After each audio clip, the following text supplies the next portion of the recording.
Cool. All right. So this is the, I want to make this like a monthly kind of educational workshop kind of Zoom call thing that we do for MGB Racing. Kind of giving my knowledge out to you guys and giving you guys more insight into kind of the stuff that I do personally and how I kind of set up your guys' schedule and what the whole process entails.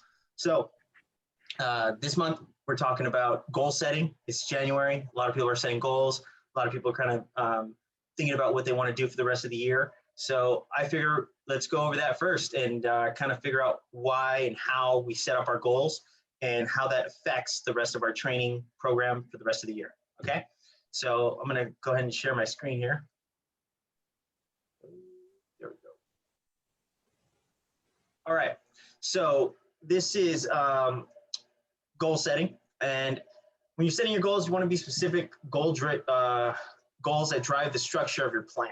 Okay, you got to think about something that is something you want to do, something that excites you, something that makes you, you know, excited for your training and wants you want to get up and you want to actually perform those tasks.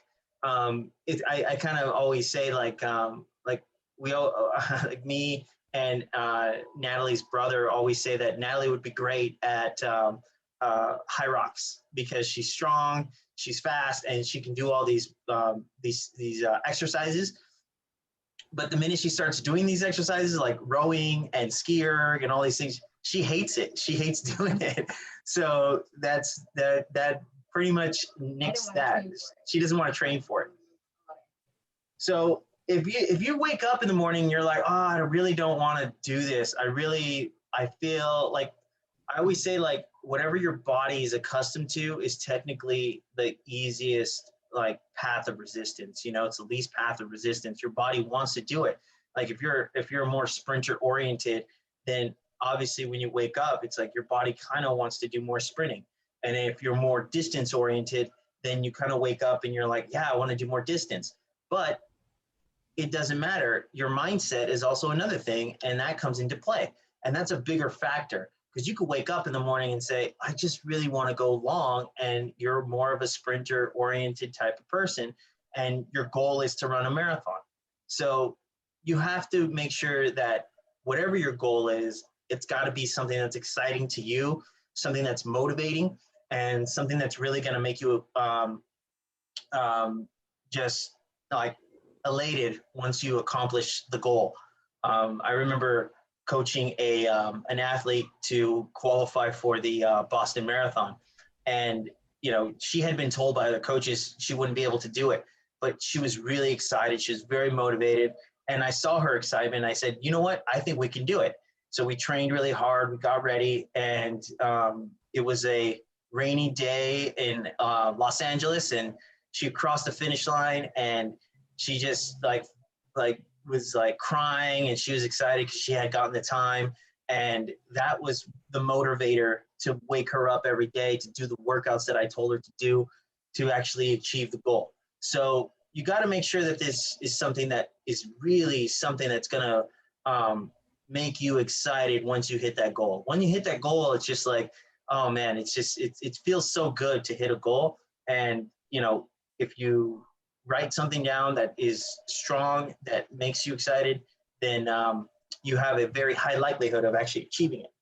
And I always say too, like when you write something down as a goal, you got to remember that goal throughout the year, you know. And it's like there's opportunities for you to achieve that goal. So like I said in the example of a marathon, it's like every time you step on the line for the marathon, you know, you should look at the night before at that goal and say, okay, what's the goal? It's to qualify. Okay, what's the time? This is the time I have to hit.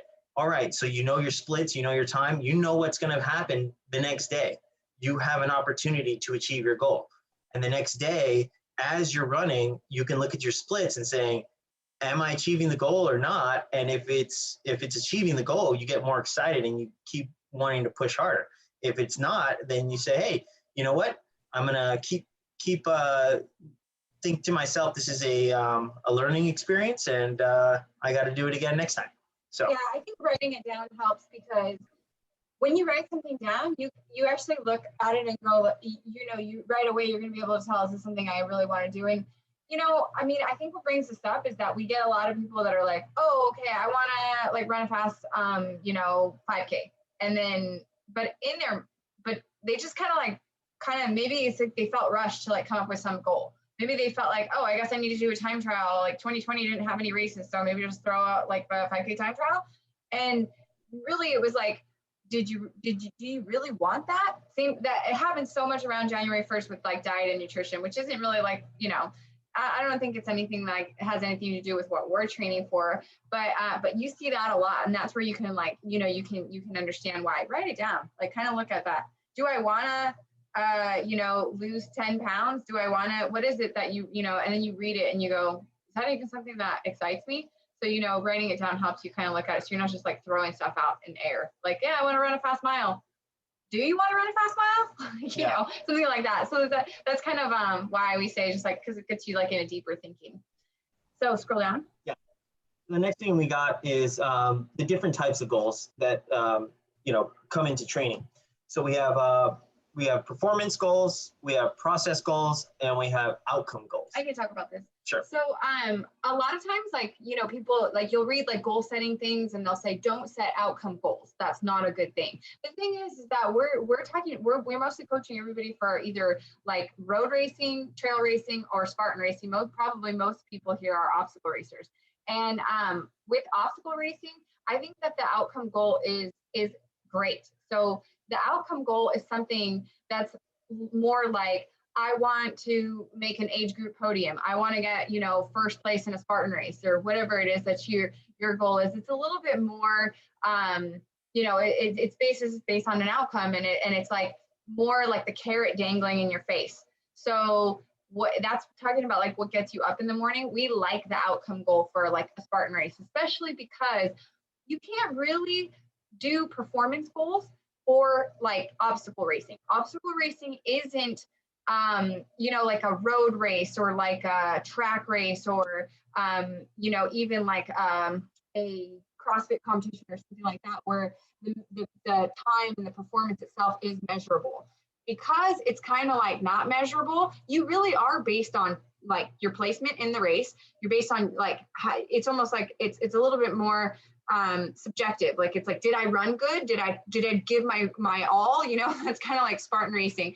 So you can't even really compare a course from one year to the next. You can't even say like, oh, I did Montana Beast, 2 years ago. I'm doing it again this year. I want to get my time down 20 minutes from the time I did 2 years ago. Well, it's kind of, you don't know, because for all we know, they could completely change the course. They could have different obstacles. Yeah, exactly. The course can be completely different. It's like, well, how are you comparing it to the 2 years ago? The course could have been easier, could have been harder. It's like hard to tell.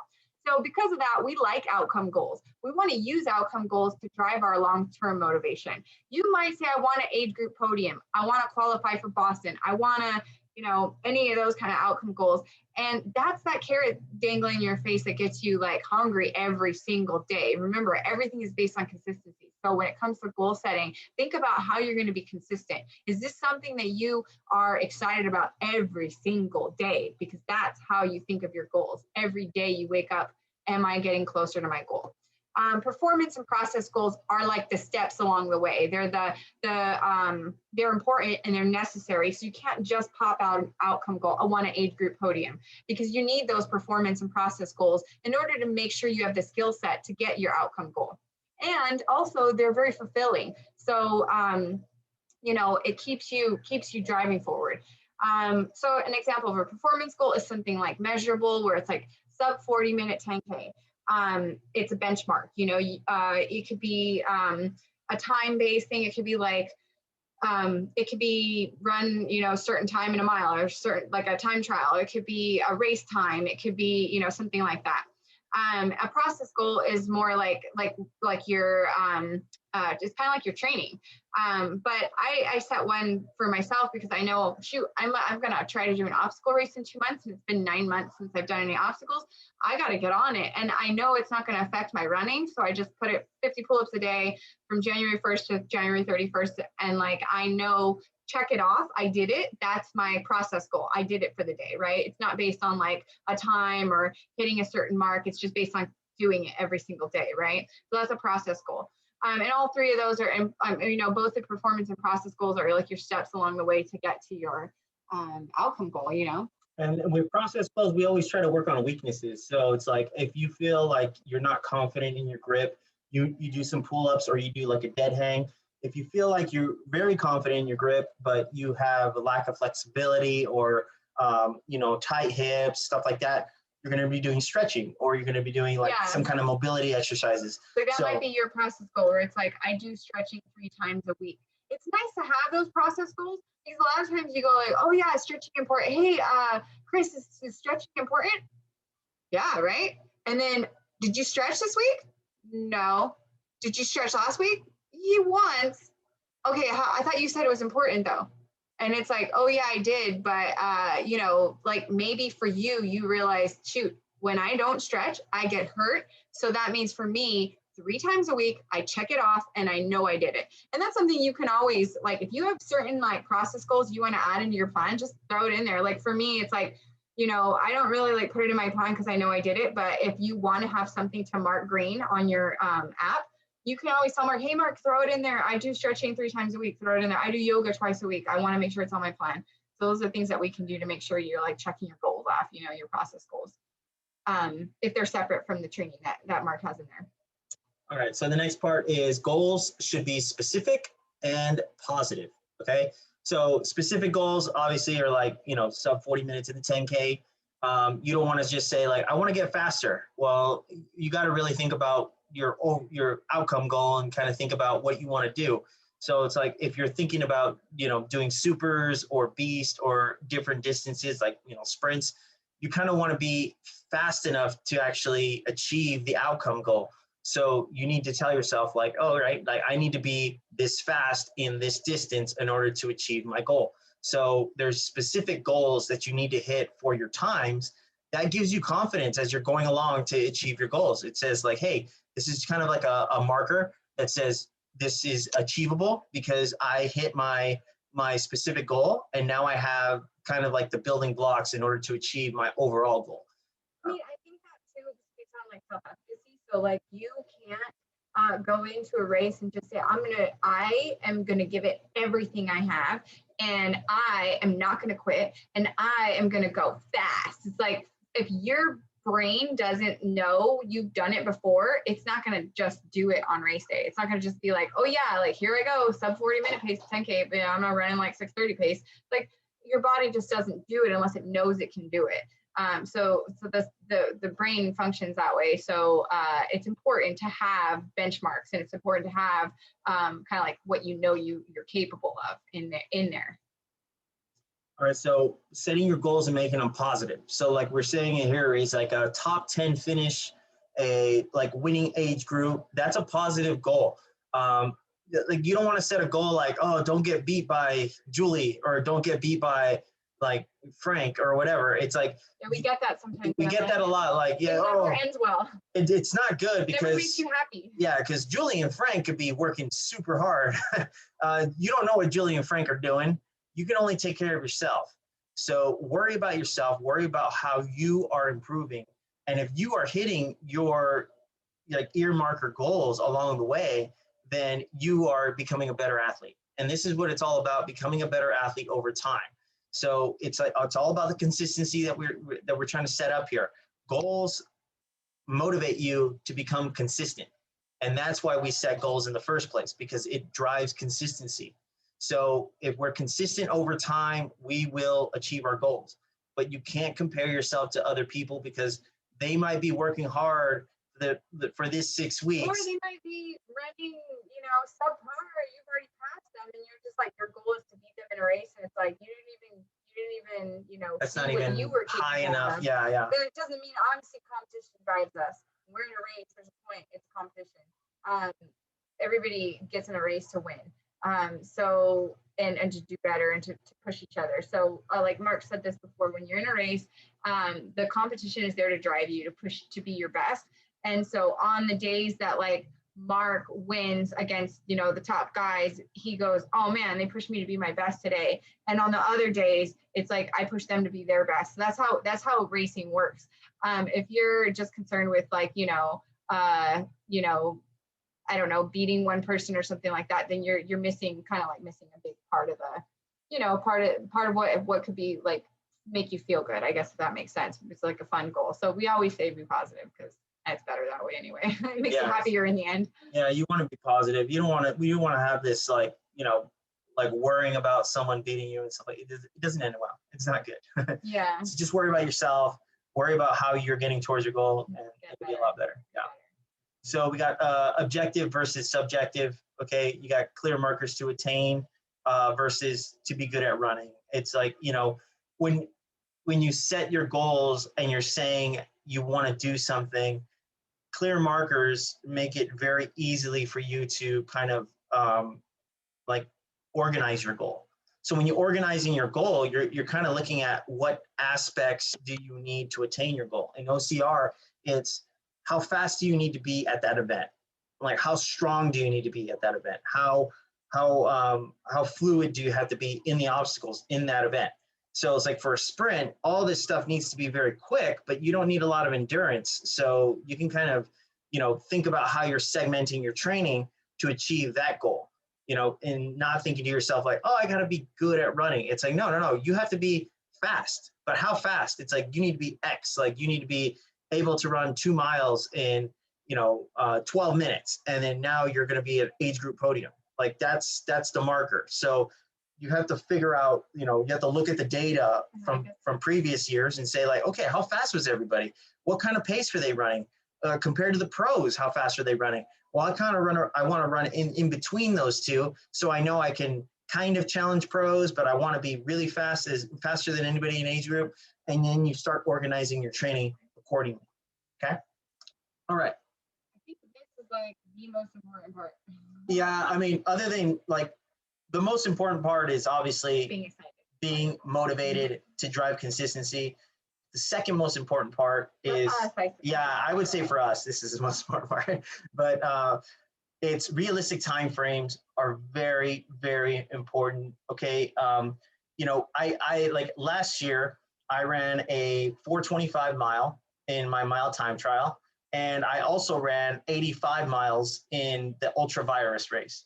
And I did that all within the same year. Now, had I started the year saying to myself that I wanted to do those two goals, I would have done it the same exact way that I did it. So in other words, the first part of the year was more distance driven and aerobic driven. And then the second part of the year was more speed driven. So aerobic capacity takes a long time to develop. It is not like weightlifting. Like weightlifting, you can just go into the gym and then 4 weeks later, you see improvement. You see a lot of improvement. And you're like, wow. Like, you're almost at your max. Yeah, you're like, almost at your peak. Yeah, you're almost at your peak for that time frame. It's like you're already lifting pretty big already in 4 weeks. Running doesn't work like that. But speed does. Speed does. So in terms of developing speed, it's the same thing. And why is it? Because it's all anaerobic. Anaerobic muscles, anaerobic stimulus, anaerobic coordination. All that's fast. Like it doesn't take a long time for that stuff to develop. It takes 3 to 4 weeks. It's not very intensive with time, but aerobic capacity takes so much longer. It takes almost 10 to 12 weeks just to get it maxed out. And it's like filling up a gas tank, but it's so slow.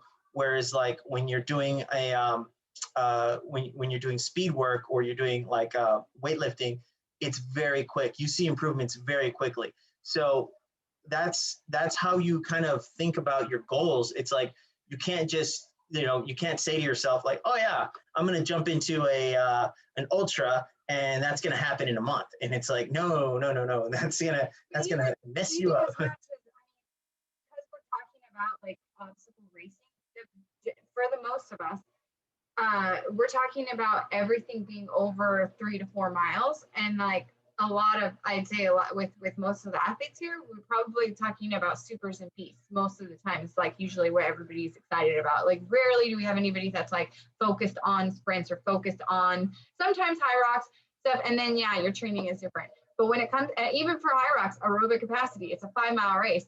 But just so that everyone understands, like the aerobic capacity is the thing that we need the time frame for. So you can't just pop in and be like, oh, I want my A race to be a super in February. It's like, and I just started and you haven't built up or anything. So we need that like 8 to 12 weeks minimum just to get the aerobic fitness going. And I think that's something that is important to understand when you are like planning your race season. So, you know, like if you're looking at races in July, August, September, because you're kind of pushing, you're looking at 2021 going, okay, these are the local races for me. I'm not racing until like August, September. You should be building aerobic base now. Like this is perfectly normal. This is how the elite athletes are elite. They're not waiting till 3 months before the race to start training. They're building that aerobic base and they're building it stronger and stronger and stronger and stronger and stronger. And that's all they do. So they're never ignoring their aerobic like stimulus. They're always working on it. And the reason is because it takes a long, consistent time. So that is just something that we said because we're like, dang, sometimes people want to just like pop in and be like, hey, do you think I'm capable of this, Mark? And Mark never says no. He's like, I know what you're capable of. You're capable of way more than you'll ever think you can do. And that's why you've always been successful getting people who like never had a chance to run Boston get qualified for Boston, because you'd say that, but in realistic time frame, not like, oh yeah, can I do this in 3 months? Well, no, if you haven't been training at all, it's like, no, we can't do that short time frame. So understand of why the time frame needs to be big for something like, you know, anything over, well, any running event, like really over a sprint, super, anything like that. You're going to need that aerobic fitness. Yeah, I would say it's more exponential, like more time is needed for your aerobic development. The minute the race goes above 3 miles. Once it goes above 3 miles, you better start doing more aerobic stuff or else you're not going to be effective. So it's like, that's why you can even look at the results of like people that are good in high school, like good high school runners.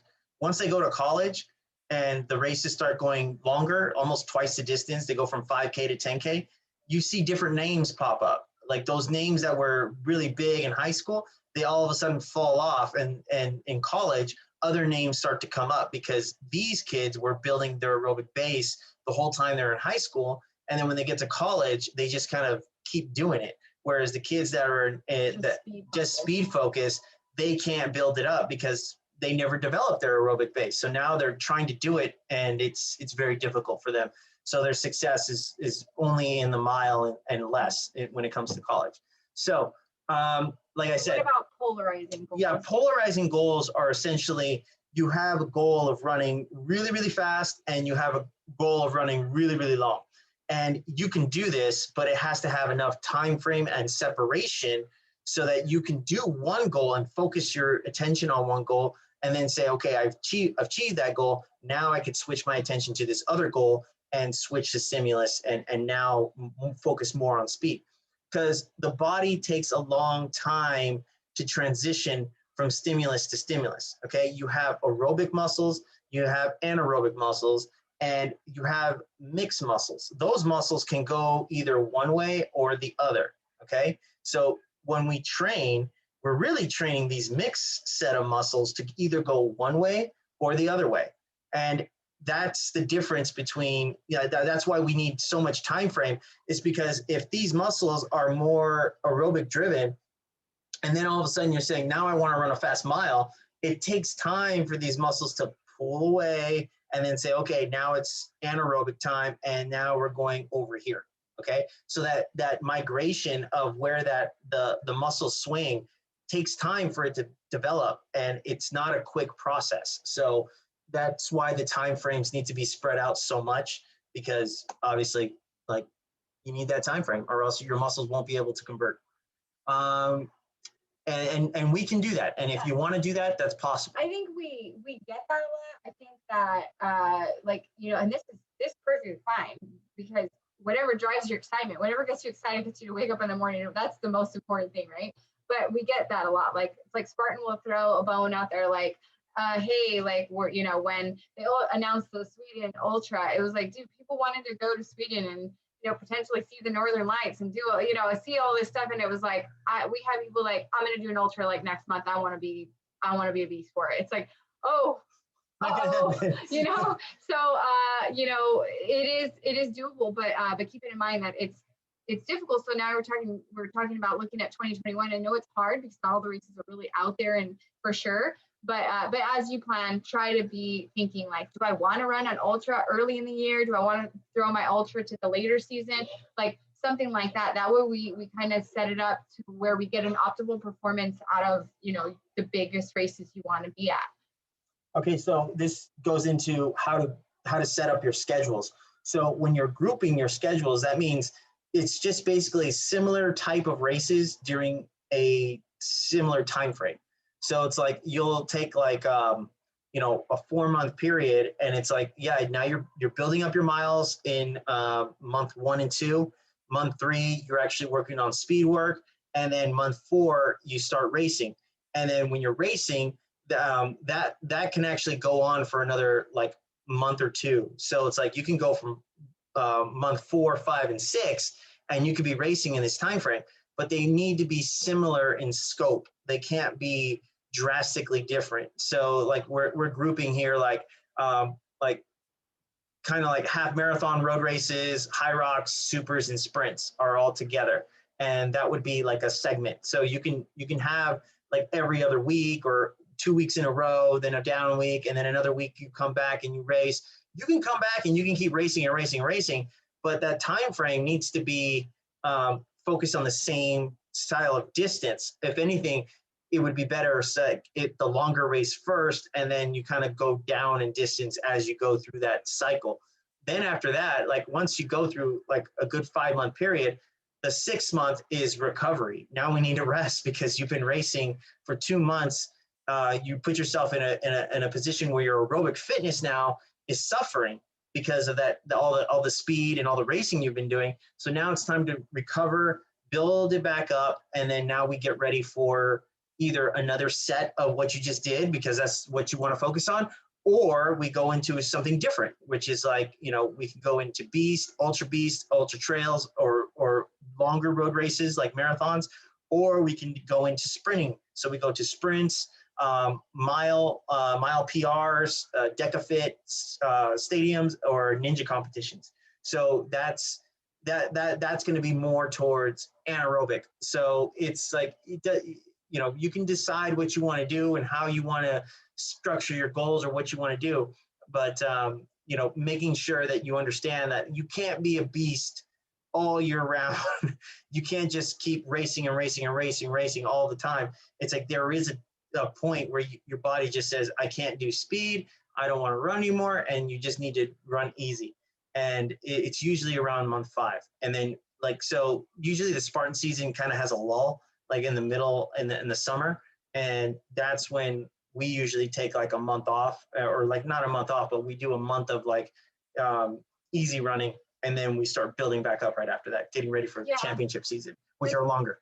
And on same note, when you're talking about like, you know, grouping your races, I think that, and then scroll down, I think that like what we mean is to group your like A races. So the races that you really care about, that you want to be your very, very best at. So let's say that like what floats your boat right now is speed. You want to get faster. You're like, dude, I think I'm a sprint specialist. I really think I'm going to like show up. I think my podium, that age group podium I want, I think it's going to happen in a sprint race because that's where I like rock and roll, right? So if that's your focus, doesn't mean you can't have like Montana Beast in there. It doesn't mean you can't have like these cool destination races, or you can't have, you know, a trail ultra or something like, well, ultra, that's kind of a little crazy, but you know what I mean? It doesn't mean you can't have like these random Spartan races that are like local to you, or destination races, or your friends are getting together to do. Doesn't mean that you can't have them in there. I mean, even for us, it's like, we'll have B races, or like races that are not like the big goal, the ones we know we can get the podiums at. And we're not like having fun. We're going out there and going all out, but we understand that the training isn't geared to them. And like, you'll see even like, you know, like the top, you know, performers do the same thing, especially because the Spartan season is like kind of determined for us. It might not be like our special events. It's like, I'm not very good at beasts, but I'm still going to be doing them. You know, so when you categorize your race schedule, know that you can have like your A races and you can have like what we call like B races. You can have like when we say better to group for your A races, I think is important. If you throw in the other races, hey, I'm doing the Montana Beast, it's like, cool, like no reason not to. So don't think like, oh, I can't. Mark said I was specializing in supers and sprints, so like I guess I got that Montana Beast is out, even though I really wanted to go. It's just that we're not training for that. You know, the training isn't set up for that. So for your A races, these are races you're like really invested in. These are the races that your process and performance goals are like leading up to. And like the B races, we like to throw them in there we sprinkle them in either because they're local, they're a good shot for podiums, they're, you know, whatever reason, they're good training opportunities. So for us, it's like, I like how Mark says, like, you know, he's gotten a few people to like perform, I think, above and beyond their expectations, because he'll just be like, all right, the, you know, SoCal Super's coming up, and you kind of isn't really one of your A races. It's not really one of the ones that you thought you'd do. Let's go, you know, let's bring the pace down like 30 seconds per mile for the first, you know, 2 miles. And I want you to hold it. And we're going to see how long you can hold it for. And what ends up happening is people end up finding out that they're capable of more than they thought they were. So these are good races to test out like your aerobic threshold. Like how hard can you go without blowing up? And in a Spartan race, you know, you can actually find out that like it kind of ends up being more like a fartlek. So even though it might not be like your 10K pace, it might be faster to start, because when you get to obstacles, you're actually like resting in between. It might be worse because you get to obstacles, you get more tired in between. So these are things you all have to find out. And then it's a good place to test out gear, conditions, things like that. So, and then come out of it going, oh shoot, I was getting ready for my A races. Didn't realize I've been training my butt off. I've been doing everything, sticking to the schedule. Didn't realize that like my grip is kind of weak right now. I like fell off monkey bars. What the heck? It's like really good to be like, oh, thank God I had that B race to show me like, hey, you forgot how to do monkey bars, you know? And then it's like, we can just like really quickly like get that stuff up to par before the A race. So B races are really good to do all that stuff and fill your schedule. Destination races, it's, you know, get out there, be social, travel, hit your local races, podium, you know, these are all good places to have like, you know, B races on the schedule. Yeah, B races are really fun. They allow you to get like out of your comfort zone and kind of do some stuff that you wouldn't normally do, and they can indicate to you different levels of fitness. You know, you can go into it thinking like, all right, Mark said to go out hard on this first mile and see what I can do, and then all of a sudden you're like, I felt great, and I kept going and I felt amazing, and that gives you more confidence for your A races. So yeah, find out what you're capable of. Then you start running harder and then you start achieving more. So B races are really fun. You know, it's always fun to throw them in the schedule, and we just treat them more like tempo runs and stuff like that, or different types of events. So it's good to have them in the schedule, but to realize where they're in the schedule and how they, you know, how they're influencing your training, and you know, making sure that we really put the emphasis on the A races more than anything. Okay. All right. So I guess that is the end of the presentation for the most part. Are there any questions? Any questions from you guys? Hey, Mark, how you doing? And Natalie, too. Hi. How's it going, Jason? Doing well, thank you. So let's say one of your A races was a sprint, and then another one of your A races was, let's say, a beast or an ultra. So two sort of opposite ends of the spectrum, but they were only separated by a month or two.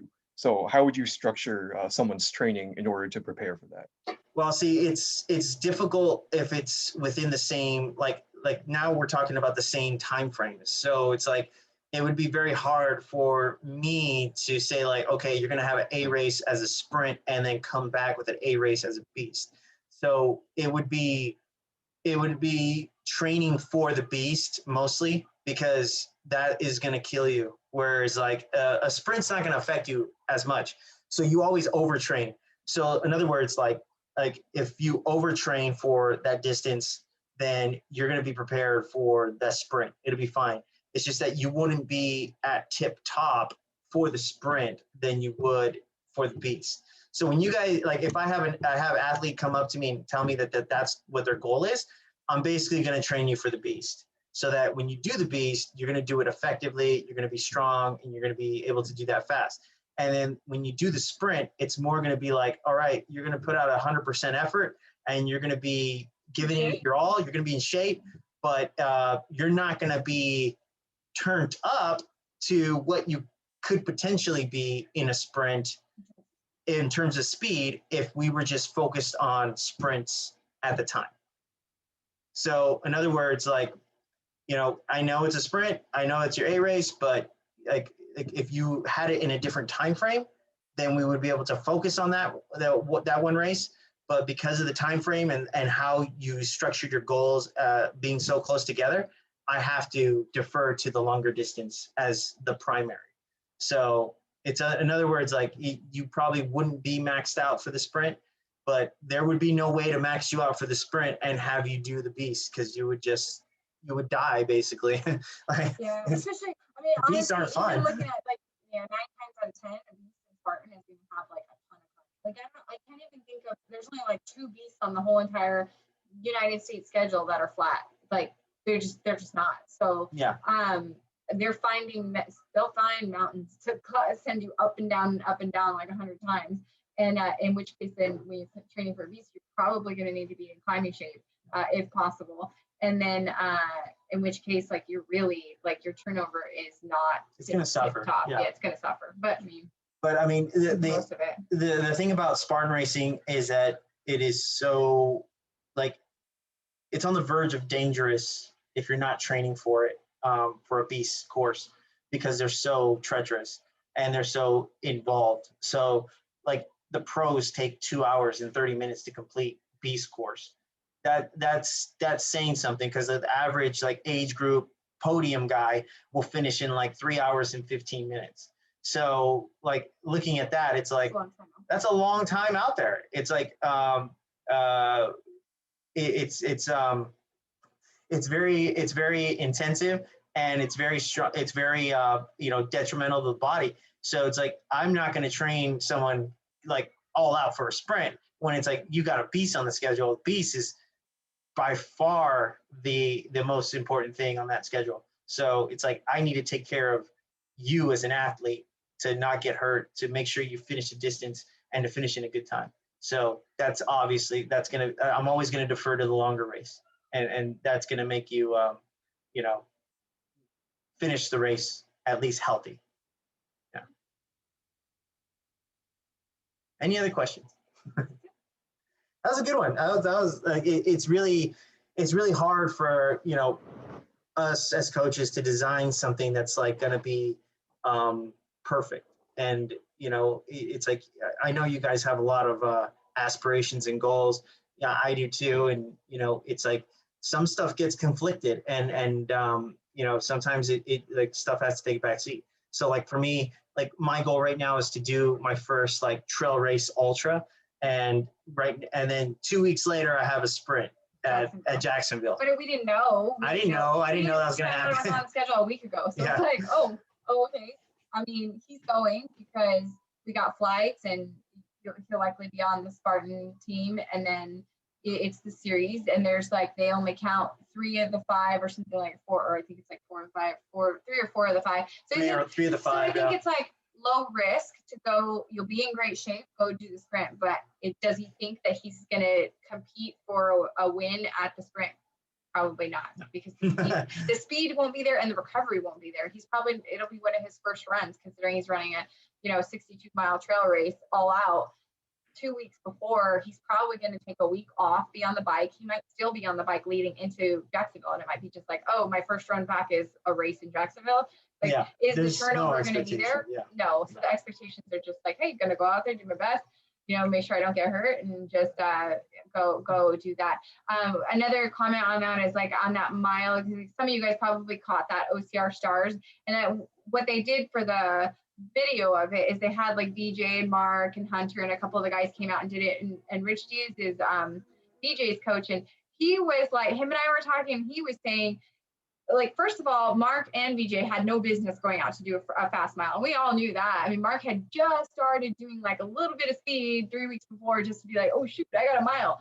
And that was actually like exponentially, better than he would have done 3 weeks prior to that. Yeah. Same with VJ. It's like VJ has way more speed. He's definitely more speed inclined.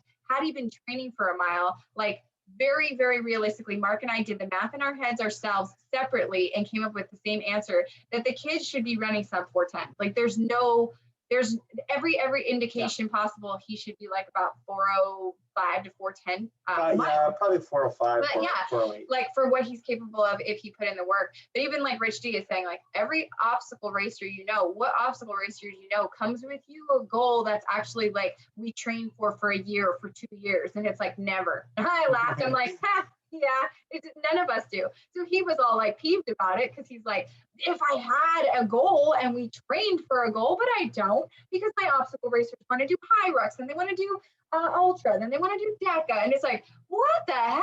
So it's funny to hear him say that because I'm like, oh yeah, this is our at least for now, this is our sport. When things get more specialized and when people start feeling the need to stay in their specificity, because the competition is there and that's it, that's for them, and that there's tons of competition there and there's tons of prize money and there's tons of incentive, regardless of this prize money, there's incentive to stay in your realm, you'll stay in your realm. But people generally in our sport right now we're just all over the place because there's like opportunity.